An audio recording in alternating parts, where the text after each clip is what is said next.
అమ్మాయి ఫోటో దింపుకుంటే మమ్మల్ని దింపుకొని మంచిగా దింపుకొని వేరే వాళ్ళు వచ్చాయని రారియా పెడతాం ఇక కట్టం తీసుకొని ఏం చేస్తాం ఈడ మార్కేసిపోతాం లేకపోతే కింద కింద రాస్తాం గడుపు తమ్ముడు ముందు చేస్తాం రాస్తామాట తమ్ముడు ఉంటాడా కింద తమ్ముడు రాసిపోతాం ఆడ కూడా రాస్తే మళ్ళీ వస్తారు కదా రాకుండా రాకుండా వేస్తాం గేట్ కాడ వేస్తే గడికానే వేస్తాం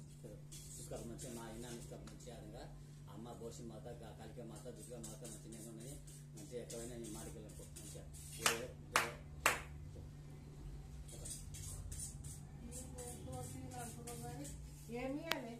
మా కట్నం తీసుకుపోతాం అసలు కట్నం మాది ఎంత అమ్మాయి వెళ్ళి అబ్బాయి వెళ్ళి మా కట్నం 11,000 తీసుకుపోతాం 11,000 11,000